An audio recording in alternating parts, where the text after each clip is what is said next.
Assalamualaikum warahmatullahi wabarakatuh. Kami dari kelompok 5 akan mempresentasikan hasil proyek dari mata kuliah Sistem Cerdas dengan dosen pengampu Bu Enda Kulanti dengan judul proyek klasifikasi kanker payudara dengan menggunakan neural network. Berikut merupakan nama dari anggota kelompok 5. Yang pertama ada Maria dengan NIM akhir 006, ada Via dengan NIM akhir 010, ada Andrea dengan NIM akhir 034, ada Najwa Cindy dengan NIM akhir 032, ada Quinolina dengan NIM akhir 044, ada Ariktian dengan NIM akhir 057, Alfa Fikri dengan NIM akhir 061, Nadia Dinda dengan NIM akhir 063, Patricia Putri Arsyani dengan NIM akhir 071 dan Kikan dengan NIM akhir 077. Berikut merupakan table of content dari presentasi kelompok kami. Yang pertama ada latar belakang, kemudian dasar teori, workflow, hasil dan pembahasan, dan yang terakhir ada kesimpulan.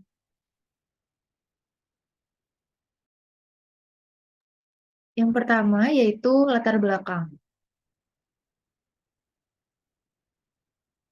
Jadi latar belakang kami mengambil proyek dengan tema ini yaitu karena pada tahun 2020 sendiri kanker payudara merupakan kanker dengan kasus yang paling banyak mencapai 68.000 kasus, yaitu sekitar 16% dari total kasus kanker pada tahun tersebut, dan juga kanker payudara merupakan penyakit dengan penyumbang kematian terbesar di Indonesia dengan angka kematian yang cukup tinggi, salah satunya akibat terlambatnya pendeteksian. Nah, untuk itu, untuk membantu pendeteksian pada tahap awal, maka sistem klasifikasi menggunakan teknik machine learning, khususnya neural network ini dapat digunakan. Jadi nantinya neural network-nya ini akan dilatih terlebih dahulu agar mereka bisa membedakan antara kedua jenis tumor, tumor jinak dan juga tumor ganas yang possible untuk menjadi kanker.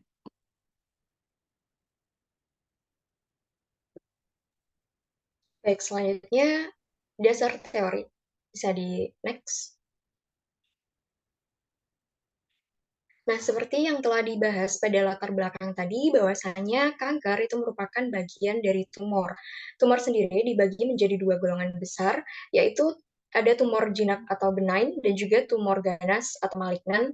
Nah, ini yang biasa disebut dengan kanker.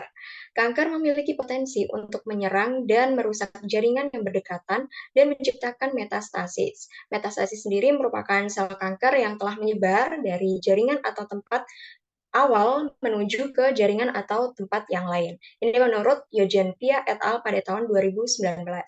Kemudian ada pengertian kanker menurut Napitupulu pada tahun 2018, mengatakan bahwa kanker merupakan kerusakan sel yang dikarakteristikkan dengan pertumbuhan sel yang cepat dan tidak terkontrol yang biasanya membentuk tumor atau disebut dengan neoplasma yang bersifat ganas dan mempunyai kecenderungan menyebar pada bagian tubuh lainnya. Nah, pada proyek kali ini kami mengambil permasalahan mengenai kanker payudara. Pengertian dari kanker payudara yaitu kanker yang berasal dari kelenjar, saluran kelenjar, dan jaringan yang menunjang payudara. Sejumlah sel dalam payudara tumbuh dan berkembang dengan tidak terkendali, inilah yang disebut dengan kanker payudara. Next. Nah, untuk mengetahui seseorang terkena kanker payudara ataukah tidak, ini biasanya dilakukan dengan beragam pemeriksaan. Seperti pemeriksaan fisik, kemudian ada pemeriksaan citra, dan juga salah satunya ada pemeriksaan di laboratorium patologi anatomi. Pemeriksaan di lab patologi anatomi ini juga dapat dilakukan dengan beragam cara, salah satunya dengan cara sitologi. Sitologi ini menggunakan biopsi jarum halus yang dikenal dengan FNAB atau Fine Needle Aspiration Biopsy sebagai pemeriksaan awal dalam mendiagnosis kanker, diantaranya juga dapat untuk mendiagnosis kanker payudara. FNAB ini merupakan suatu tindakan memeriksa suatu bagian tubuh dengan cara menyuntikkan sebuah jarum yang halus. Ukurannya ini lebih kecil dari jarum suntik yang biasa dan disuntikkan ke bagian yang membenjol. Kemudian dilakukan aspirasi atau penyedotan menggunakan aspirator untuk mengambil isi dari benjolan tersebut. Nah, selanjutnya bahan hasil aspirasi itu diletakkan pada pada kaca preparat dan dibuat sediaan hapusan, kemudian dilakukan pemeriksaan oleh dokter ahli patologi. Next.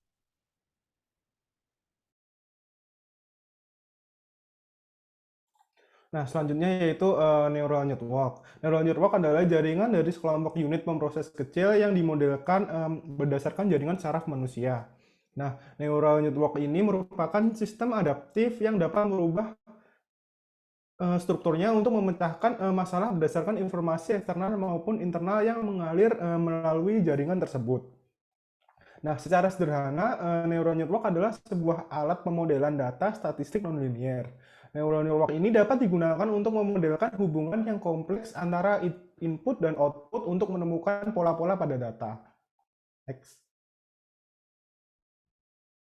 Nah, berikut adalah bentuk dasar neuron. Dapat dilihat seperti pada gambar yang ditampilkan. Nah, input merupakan masukan yang digunakan baik saat pembelajaran maupun dalam mengenali suatu objek. Lalu ada wave atau beban yang selalu berubah setiap kali diberikan input sebagai proses pembelajaran. Lalu ada processing unit yang merupakan tempat berlangsungnya proses pengenalan suatu objek berdasarkan pembebanan yang diberikan. Dan yang terakhir ada output, yaitu keluaran dari hasil pengenalan suatu objek. Next. Selanjutnya yaitu Neural Network with TensorFlow. Nah, TensorFlow adalah salah satu library pemrograman yang paling populer untuk membangun dan melatih neural network. Nah, TensorFlow memungkinkan pengguna untuk membuat grafik komputasi yang terdiri dari serangkaian operasi matematika. Grafik komputasi ini mewakili neural network yang akan dibangun, dan TensorFlow nanti akan menyediakan alat-alat untuk melatih neural network tersebut. Dalam TensorFlow, neural network dapat dibangun menggunakan beberapa jenis layer, seperti lapisan konvolusi untuk pengolahan gambar, lapisan recurrent untuk pengolahan data sekuensial, dan lapisan padat untuk pengolahan data tabular. Nah, setiap layer terdiri dari jumlah neuron atau unit, dan setiap unit ini melakukan operasi matematika pada input yang diberikan untuk menghasilkan output. Next. Nah, proses pelatihan neural network melibatkan penyesuaian parameter internal jaringan untuk menghasilkan output yang sesuai dengan data training. Nah, proses ini dilakukan dengan meminimalkan fungsi loss function yang mengukur kesalahan jaringan dalam memprediksi output yang benar. TensorFlow menyediakan algoritma optimisasi yang dapat digunakan untuk menyesuaikan parameter jaringan dalam proses pelatihan. Setelah neural network dilatih, ia dapat digunakan untuk melakukan prediksi pada data baru. TensorFlow menyediakan alat untuk melakukan inferensi atau penggunaan neural network yang telah dilatih pada data baru. Dalam penggunaan praktis, TensorFlow dapat digunakan dalam berbagai aplikasi seperti pengolahan citra dan sebagainya. Next.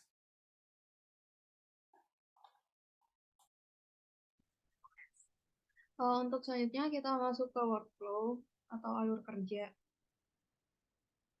Jadi workflow dari proyek kami sendiri sebenarnya terbagi menjadi dua secara garis besar, yakni pada saat model baru dibuat dan ketika model tersebut telah mengalami pelatihan. Proses diawali dengan pengumpulan data yang akan dikerjakan dan dilanjutkan dengan memproses data yang telah dikumpulkan. Setelah dilakukan preprocessing pada data akan dibagi menjadi dua, yakni data latih dan data uji, dengan tujuan untuk melatih model yang telah dibuat menggunakan data latih dan untuk mengevaluasi model dengan menggunakan data uji. Setelah dilakukan pembagian data, maka model yang telah dibuat akan dilatih dengan menggunakan model neural network.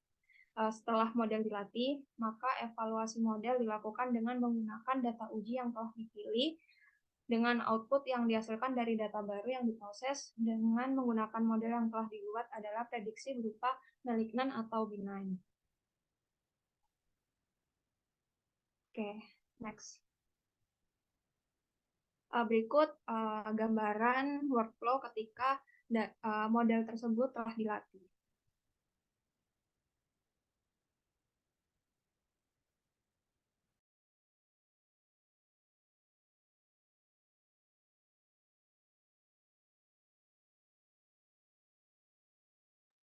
Baik, untuk selanjutnya mungkin ada bagian hasil dan pembahasan.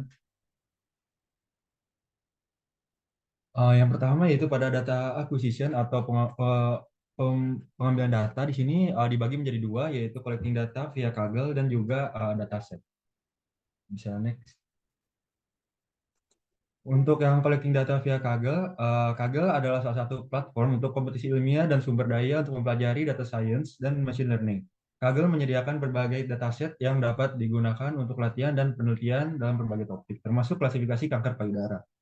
Pengambilan data dari Kaggle dilakukan dengan langkah-langkah sebagai berikut. Yang pertama yaitu membuat akun Kaggle, kemudian selanjutnya kami mencari dataset yang diinginkan dengan mengetikkan kata kunci pada kolom pencarian. Lalu setelah itu kami mengunduh dataset tersebut di halaman dataset. Kemudian dataset WDBC berupa file zip yang berisi dua file CSV, yaitu data.csv dan data dictionary.csv. Setelah mengunduh, kemudian kami mengunggahnya ke Google Colab. Bisa di next. Yang kedua yaitu dataset. Dataset merupakan kumpulan data yang ditampung dalam tabel tunggal di mana setiap kolomnya memiliki nilai tertentu. Dataset biasanya digunakan dalam model pemrosesan bahasa alami atau pembelajaran mesin. Kelompok kami menggunakan dataset Wisconsin Breast Cancer dari UCI Machine Learning Repository. Dataset Wisconsin Breast Cancer terdiri dari 569 sampel dan 30 fitur yang mencakup fitur-fitur khas sel-sel tumor yang terlihat dalam citra digitalisasi biopsi aspirasi jarum halus atau fine needle aspiration dari jaringan payudara. Fitur-fitur ini meliputi karakteristik nukleus seperti ukuran, bentuk, dan tekstur, kemudian keterkaitan antar sel serta parameter lain. Dataset tersebut telah dibagi menjadi subset pelatihan dan pengujian menggunakan fungsi train test split dari library sklearn. Kemudian subset pelatihan digunakan untuk membangun model klasifikasi, sedangkan subset pengujian digunakan untuk menguji kinerja model. Setiap sampel dalam dataset telah diklasifikasikan sebagai tumor ganas atau malignan atau tumor jinak benign berdasarkan analisis histologis. Next. Kemudian data preprocessing. Data preprocessing merupakan tahapan sebelum proses pengklasifikasian yang diperlukan untuk membersihkan, menghilangkan, mengubah sumber data, baik itu berupa karakter non-alfabet maupun kata-kata yang tidak diperlukan. Hal ini bertujuan agar data yang digunakan itu lebih optimal ketika digunakan pada proses pengklasifikasiannya. Nah, pada dataset yang telah didapat, telah dilakukan data pre-processing, yaitu data cleaning, transformasi data, dan pengurangan data. Data cleaning sendiri itu merupakan proses penyelesaian data mentah, kemudian nantinya akan dilakukan penghapusan atau penghilangan data-data yang tidak lengkap, tidak relevan, dan tidak akurat. Nah, semua nilai data yang didapat itu memiliki format yang sama, sehingga data tersebut telah melewati tahap transformasi data. Tahap terakhir yang dilakukan adalah pengurangan data. Terbukti dari dataset yang didapat dalam tugas ini semuanya itu digunakan. Next.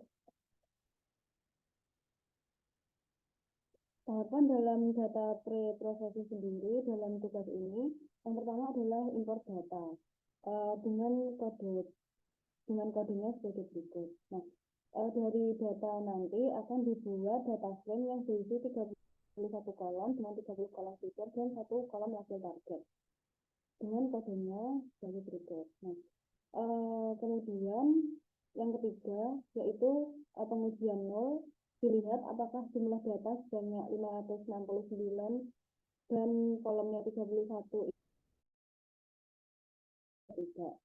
Kemudian dibuat data frame describe untuk mengetahui nilai statistik mean, standar deviasi, nilai kuartil, nilai min, dan nilai max.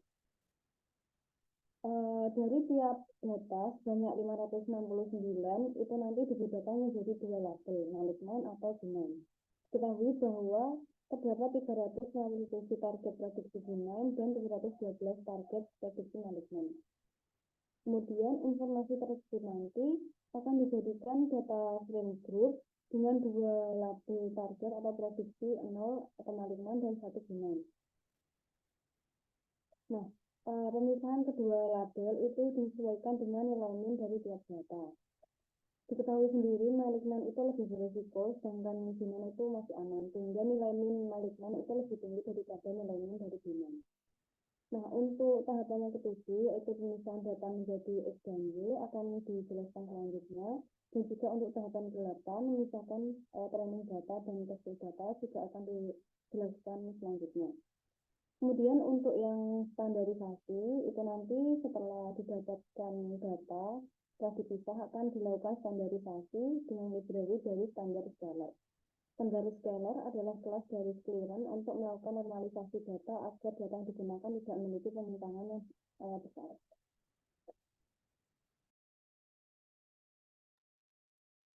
Selanjutnya saya akan menjelaskan tentang train test split, yaitu merupakan metode yang dapat digunakan untuk mengevaluasi performa model machine learning dengan cara membagi dataset menjadi dua bagian, yaitu training data dan testing data, di mana training data itu merupakan bagian dataset yang kita latih untuk membuat prediksi atau menjalankan fungsi dari sebuah algoritma machine learning.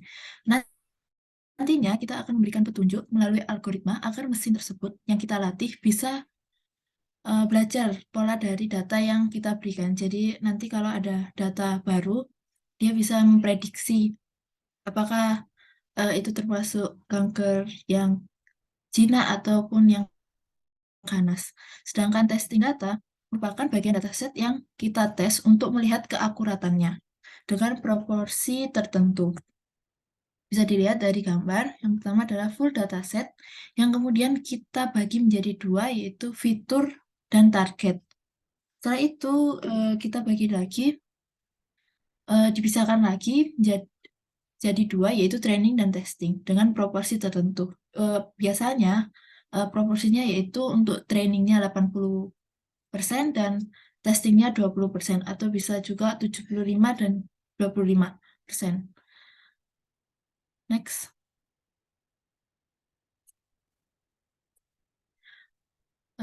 Library yang dapat mengimplementasikan train test split di Python adalah scikit-learn.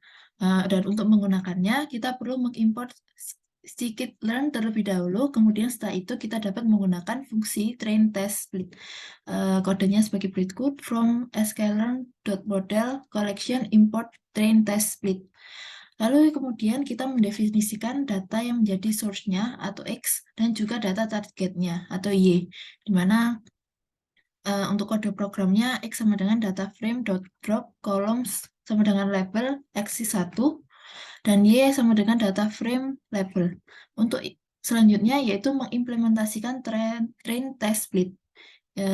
Kode programnya sebagai berikut: xtrain, xtest, ytrain, ytest sama dengan train test split x, y, test size sama dengan 0,2, di mana xtrain merupakan tempat untuk menampung data source yang akan dilatih, sedangkan xtest yaitu untuk menampung data target yang akan dilatih. Sedangkan untuk ytrain merupakan tempat untuk menampung data source yang akan digunakan untuk testing, sedangkan ytest untuk menampung data target yang akan digunakan untuk testing. Sedangkan x dan y merupakan variabel data source dan data target. Dan terakhir yaitu test size, itu merupakan ukuran data testing. Pada project kami menggunakan 20%. Karena testingnya 20%, maka trainingnya 80%. Next.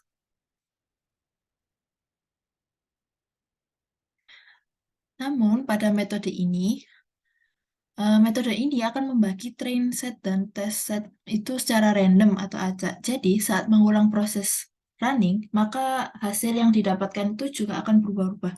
Dan untuk mengatasinya supaya tidak berubah-ubah, dapat menggunakan parameter random state.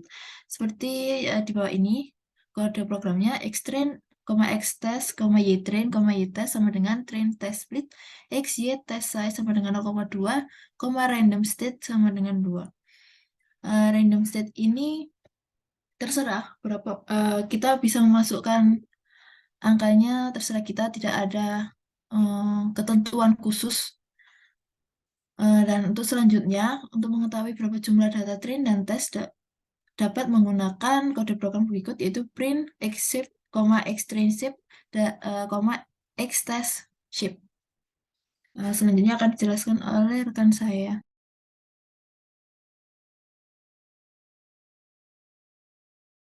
Baik, jadi setelah data melalui tahap preprocessing dan splitting antara data training sama testing, kita dapat beralih ke tahap neural network, khususnya membangun neural network. Jadi ini ada cuplikan kode. Pada bagian ini, kode akan membuat model neural network menggunakan keras API, mengompilasinya dengan pengaturan yang sesuai, dan melatihnya pada beberapa data untuk sejumlah iterasi tertentu. Hasil model pelatihan nanti akan disimpan dalam variabel history untuk analisis lebih lanjut. Bisa next. Nah, berikut adalah pembahasan untuk cuplikan kode tadi.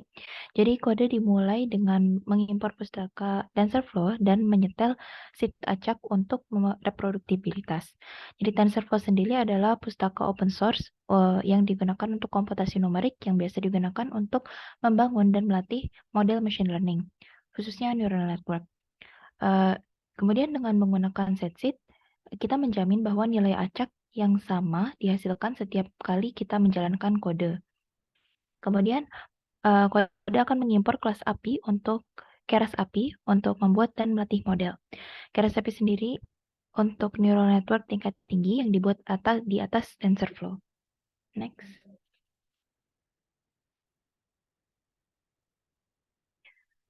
Kemudian pada bagian selanjutnya kita akan membuat model predikator yang terdiri dari 3 layer neural network sequential atau berurutan.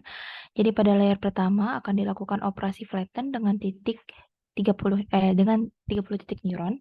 Kemudian pada layer kedua akan dilakukan operasi dense dengan 20 titik neuron dan dengan jenis aktivasi ReLU. Kemudian terakhir pada layer ketiga akan dilakukan operasi dense dengan 2 titik neuron dengan jenis aktivasi sigmoid. Berikutnya. Jadi kode akan membuat model sekuensial menggunakan keras yang merupakan jenis model umum untuk jaringan neural network feedforward. Jadi fungsi setiap lapisannya, pada lapisan pertama digunakan fungsi flatten, yang fungsi flatten sendiri digunakan untuk mengubah data input menjadi larik atau vektor 1D. Jadi tujuan utama dari lapisan flatten adalah untuk memungkinkan data input diproses oleh layer yang fully connected atau dense, yang pada kasus ini adalah dense.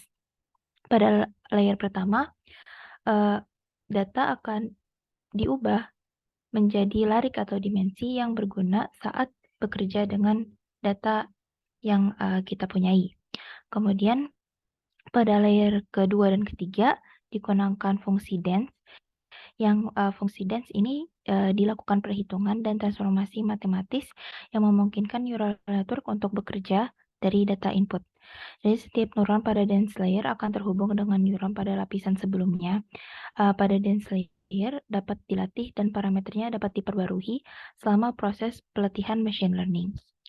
Pada layer kedua dengan 20 node dan aktivasi ReLU, yang aktivasi ini biasanya digunakan untuk lapisan tersembunyi di neural network. Kemudian pada lapisan 3 akan dilakukan operasi dense dengan 2 node dan aktivasi sigmoid, yang biasanya aktivasi jenis ini digunakan untuk masalah klasifikasi biner. Next.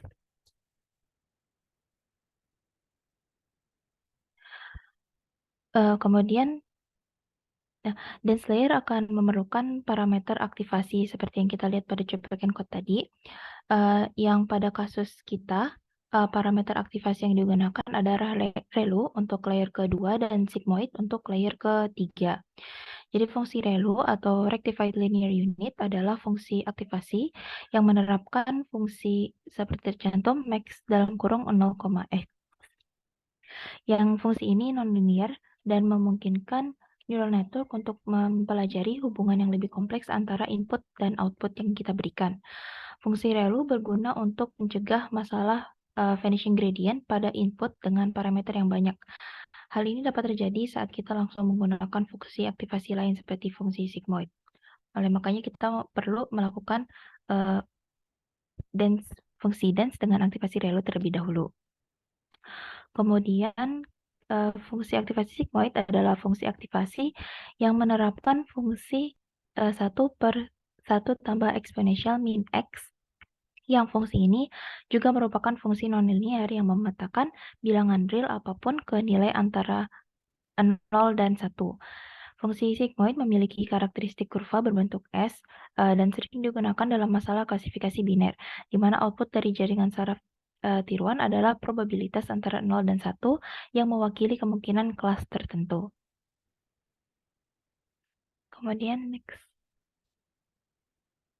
Nah, kemudian pada cuplikan kode ini, bagian ini berfungsi untuk mengcompile model pelatihan yang telah kita rancang sebelumnya, kemudian menyimpan model tersebut sebagai variabel history untuk pelatihan machine learning selanjutnya.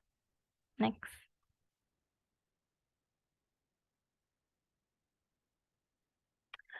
Baik, jenis optimizer. Fungsi kompilasi memerlukan input fungsi jenis optimizer, loss, dan metrik evaluasi yang akan digunakan. Jadi jenis optimizer yang digunakan adalah optimizer Adam, yang jenis ini merupakan algoritma pengoptimalan laju pembelajaran adaptif. Kemudian jenis fungsi loss yang akan kita gunakan adalah sparse categorical cross-currency yang digunakan, yang fungsi ini sesuai untuk masalah klasifikasi multi-class dengan target bilangan bulat.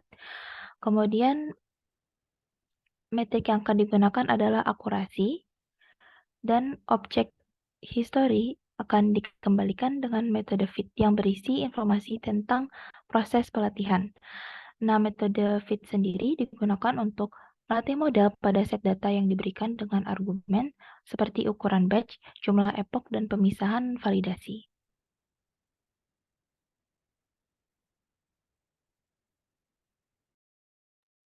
Oke, selanjutnya dari tadi ada hasil dari neural network dan setelah dicari juga dari segi akurasinya. Kemudian di sini bisa divisualisasikan akurasi serta loss-nya.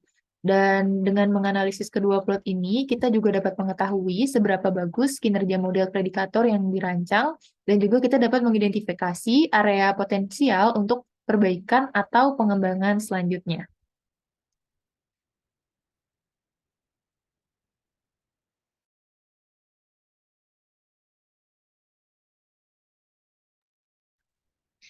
Selanjutnya, pada bagian ini kita akan mengevaluasi kinerja model machine learning pada kumpulan data uji dan juga untuk mendapatkan label yang diprediksi dalam format yang lebih mudah dibaca. Dalam konteks supervised learning, akurasi sendiri adalah matriks evaluasi yang biasa digunakan untuk mengukur kinerja model klasifikasi. Akurasi didefinisikan sebagai rasio prediksi yang benar terhadap total prediksi yang dibuat oleh model pada data uji. Nilai akurasi yang lebih tinggi menunjukkan kinerja model yang lebih baik dalam memprediksi label kelas yang benar untuk data uji.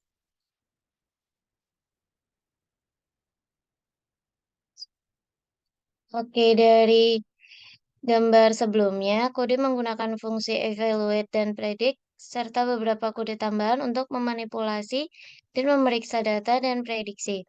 Variabel X-test dan Y-test mewakili fitur dan label yang telah terstandarisasi dari kumpulan data uji. Kemudian fungsi model evaluate menghitung loss dan akurasi model pada set data uji dan menyimpan nilai dalam variabel loss dan akurasi. Next.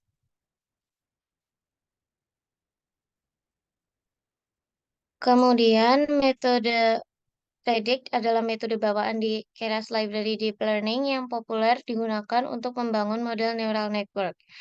Nah, nilai output yang diprediksi biasanya dalam bentuk distribusi probabilitas pada kelas yang berbeda dalam masalah klasifikasi.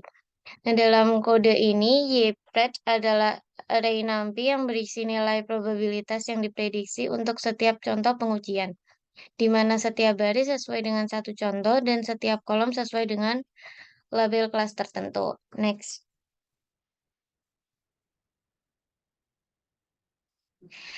Kode menggunakan fungsi evaluasi dan prediksi serta beberapa kode tambahan untuk memanipulasi dan memeriksa data dan prediksi. Kemudian fungsi model predict menghitung label yang diprediksi untuk set data uji dan menyimpan hasilnya dalam variabel YPRED. Next. Selanjutnya dari tahap evaluasi dan prediksi sebelumnya, maka kita dapat building the predictive system, di mana prediksi pada bagian ini bertujuan untuk menunjukkan suatu label apakah ia dikategorikan tumor jinak atau ganas. Jadi dalam membuat program untuk prediksi ini yang dilakukan pertama kali adalah kita menginputkan data, di mana data yang kita inputkan merupakan 30 values dari X-test yang distandarisasi sebelumnya. Kemudian kita perlu mengubah bentuk data input menjadi NumPy array dengan kode sebagai berikut. Tujuannya untuk merubah urutan yang ada dalam data input menjadi berbentuk array. Selanjutnya, kita perlu mengubah data NumPy array tadi yang akan kita prediksi untuk menjadi satu data point. Alasannya, karena saat kita melatih model data, data diuji dengan dimasukkan ke banyak titik, sehingga tujuan dari penggunaan reshaped ini adalah untuk memberi perintah bahwa label yang diprediksi hanya untuk satu titik data atau titik tertentu. Perintah ini dijalankan dengan kode sebagai berikut, yang input data reshaped itu. Selanjutnya, fungsi selanjutnya merupakan perintah untuk menstandarisasikan data input, karena di awal sebelum melatih model sebelumnya distandarisasi terlebih dahulu. Jadi, kali ini data perlu distandarisasikan juga supaya programnya bisa di-run. Kemudian, fungsi prediction akan memberikan prediksi propertinya, bukan dalam bentuk kelas seperti 0 atau 1.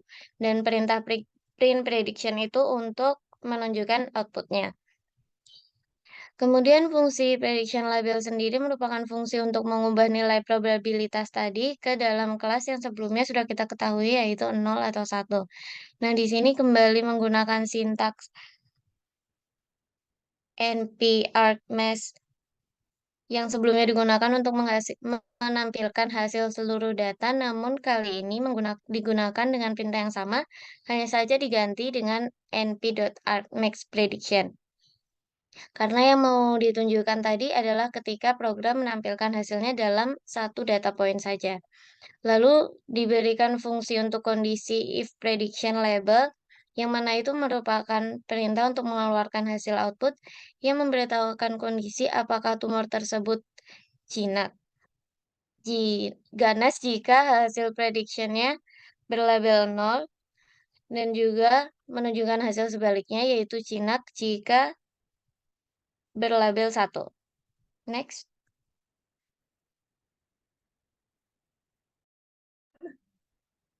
Selanjutnya merupakan kesimpulan.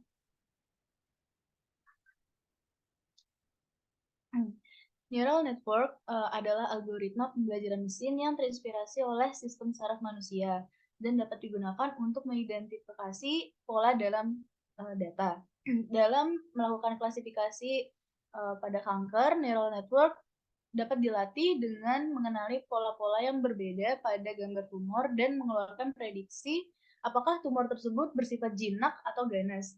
Hasil akurasi prediksi penerapan algoritma neural network untuk klasifikasi kanker payudara menggunakan neural network sebesar dengan jumlah sampel 569 adalah sebesar 96,49%.